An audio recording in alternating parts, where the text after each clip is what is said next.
ఇప్పుడున్న ఏ పార్టీలు తీసుకున్నా, ఒక పక్క తెలుగుదేశం అయినా, జనసేన అయినా, వైసీపీ అయినా, ఈ తెలుగుదేశం జనసేన అయితే ఎలాగో కూటమి కంటే బీజేపీ పార్టీతో. బీజేపీ పార్టీ ఏమో ఒక మతతత్వ పార్టీ. బాయిగా ముస్లిం హిందూ బాయిగా కాంగ్రెస్ పార్టీ నినాదం అయితే, అదే ముస్లింల మధ్య, హిందువుల మధ్య, లేక క్రిస్టియన్ల మధ్య, హిందువుల మధ్య చిచ్చు పెట్టి ఆ మంటలో చలి కాచుకోవడమే బీజేపీకి తెలిసిన రాజకీయం.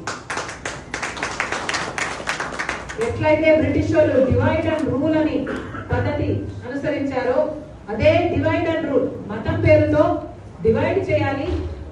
ఏదైనా సరే, రామ మందిర్ అయినా సరే, లేకపోతే ఆర్టికల్ 360 అయినా సరే, లేకపోతే అయోధ్య రామ మందిర్ అయినా సరే, లేక వక్ఫ్ బిల్ అయినా సరే, ఒక గోత్ర అయినా సరే, మణిపూర్ అయినా సరే, ఇదన్నిటికీ కారణం బీజేపీ పార్టీ.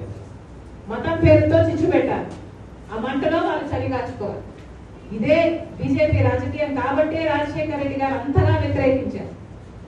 అలాంటి పార్టీతో కూటమి కట్టాయి తెలుగుదేశం పార్టీ, జనసేన. ఆశ్చర్యం లేదు, ఎందుకంటే బహిరంగంగానే వారు ఇది వరకు కూడా కలిసి వెళ్లారు, ఇప్పుడు కూడా కలిసి వెళ్తున్నారు. కానీ ఆశ్చర్యము, విచిత్రము ఏమిటి అంటే, జగన్మోహన్ రెడ్డి గారు మోడీకి దత్తపుత్రుడిగా మారారు. ఏ రాజశేఖర రెడ్డి గారు బీజేపీ పార్టీకి వ్యతిరేకించారో, అదే బీజేపీ పార్టీకి ఈయన అక్రమ సంబంధం పెట్టుకున్నారు, అక్రమ పొత్తు పెట్టుకున్నారని చెప్తారు. ఎందుకంటే కనీసం తెలుగుదేశము, జనసేన బహిరంగంగా ప్రజలకు అర్థమయ్యేటట్టు పొత్తు పెట్టుకుంటే, జగన్మోహన్ రెడ్డి గారేమో అక్రమ పొత్తు పెట్టుకున్నారు, రహస్యంగా పొత్తు పెట్టుకున్నారు. ఇది ఇంకా దారుణం.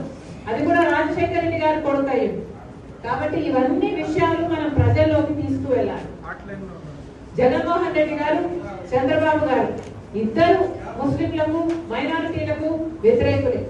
ఇద్దరు వాగ్దానాలు చేసి ఏ ఒక్కటి నిలబెట్టుకోని వాళ్ళు. చంద్రబాబు గారు వాగ్దానాలు చేశారు.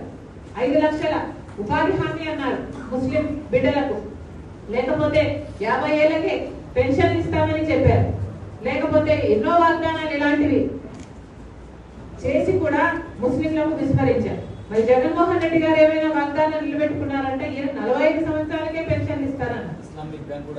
బ్యాంక్ అన్నాడు, ముస్లింలకు ప్రత్యేకమైన బ్యాంక్ ఏర్పాటు చేస్తామన్నారు. సబ్ ప్లాన్ అన్నారు. 5 లక్షల వరకు ప్రాణాలు పోతే బీమా అన్నారు. ఒక్కటంటే ఒక్కటి కూడా నిలబెట్టుకోలేదు. కాబట్టి ఈ విషయాలన్నీ మనం ప్రజల్లోకి తీసుకువెళ్ళాలి. మోడీ గారికి, బీజేపీకి పొత్తు పెట్టుకున్న పార్టీలు తెలుగుదేశం, జనసేన కాదు, వైసీపీ కూడా దాంట్లోనే భాగమే. కాబట్టి మైనారిటీల పక్షాన ఎవరైనా నిలబడ్డారు అంటే ఒక కాంగ్రెస్ పార్టీ మాత్రమే.